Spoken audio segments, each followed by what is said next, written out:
Kalong. Long kayo.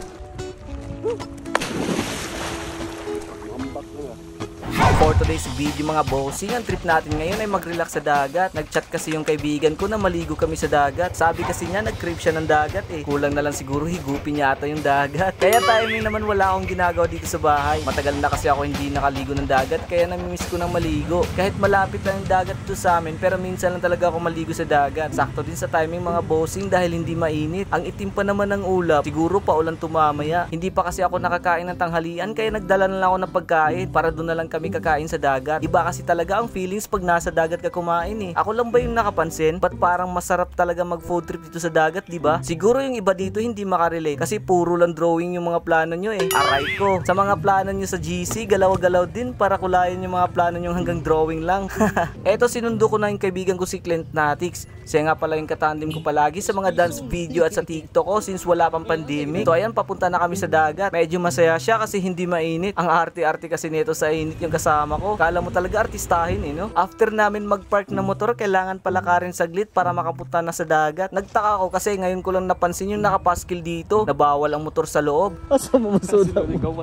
Asa mo masuda mo? Iwan ko lang paano makapasok ang motor dito sa dagat. Soon mag-imbento muna ako ng motor na magiging jet ski dito sa dagat.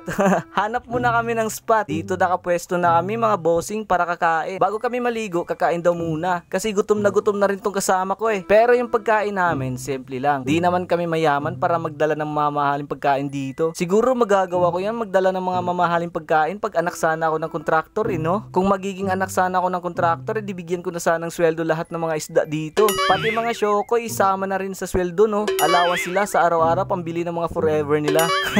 Tapos namin kumain, naligo na kami. Naabutan namin si kuya dito. Iwan ko lang kung ano yung ginagawa niya dito eh. Dito yung spot namin sa butas. Ito yung kumbaga swimming pool namin dito eh. Kahit low tide, ang lalim pa rin ng tubig at malamig pa.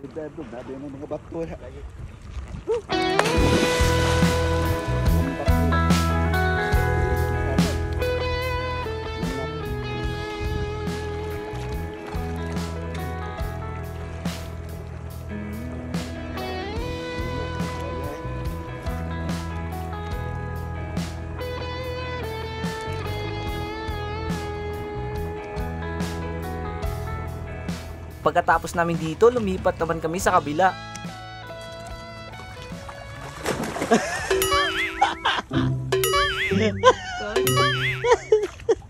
The slide.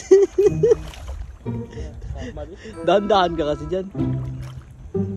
Ito nga pala yung tinatawag na Giwanong Spring dito sa Agos. Yung tubig kasi galing sa Pout Spring. Kung alam nyo sana, nasa tabing kalsada yung dating tourist spot namin dito. Kaso nga lang, nasara sa may-ari ng lupa. So, balik tayo dito sa Giwanong Spring. Ang tubig dito hindi totally dagat. May halo po siyang fresh water at ang lamig. Dito na lang kami mag-relax. Kwentuhan sa mga pangyayari sa Siaw. So, yung mga bossing, hanggang dito na lang tong video natin. Sana nag-enjoy kayo. And, see you in my next vlog. Peace out!